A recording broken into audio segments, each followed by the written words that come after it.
Pemirsa, pasca kerusuhan di Wamena, Papua beberapa hari lalu, pengungsi asal Sulsel terus berdatangan di Makassar setiap harinya. Sebagian dari mereka memilih kembali ke kampung halaman karena mengalami trauma mendalam. Hingga saat ini sekitar 700 warga Sulsel dari 24 kabupaten kota telah diterima oleh Dinas Sosial.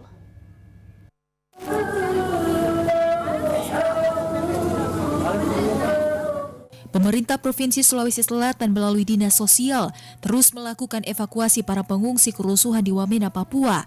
Hingga saat ini kurang lebih 700 pengungsi asal Sulsel yang tersebar di 24 kabupaten kota telah diterima dan sebagian telah kembali ke kampung halaman masing-masing.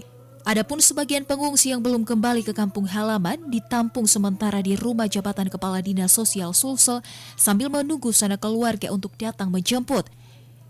PLT Kepala Dinas Sosial Sulsel Imran Jauzi menjelaskan, untuk bantuan terhadap para pengungsi selain logistik juga diberi edukasi atau trauma healing kepada para korban kerusuhan, terutama terhadap anak-anak.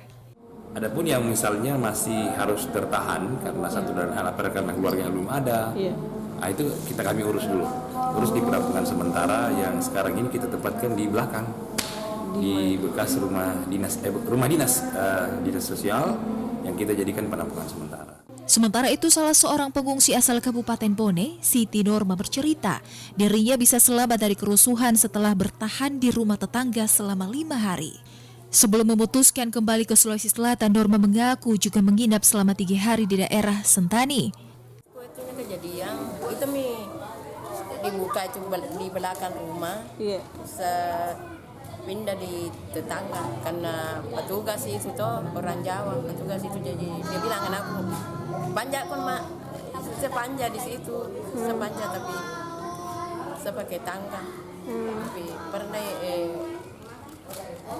itu tanjangku pantaku kena besar jadi manja jadi ya anakku itu dia dorong pantaku karena itu dikanya kanda babinya orang. Siti Norma juga menjelaskan sebelum kembali ke Sulawesi Selatan ia sempat memiliki keinginan untuk tetap bertahan. Namun karena situasi tak kunjung stabil, maka dirinya memutuskan kembali ke kampung halaman di Sulawesi Selatan. Meski kini telah berada di Sulawesi Selatan, Norma mengaku sedih karena harus meninggalkan menantu dan anak kandungnya di Wamena, Papua. Nur Fitri, Slebes TV.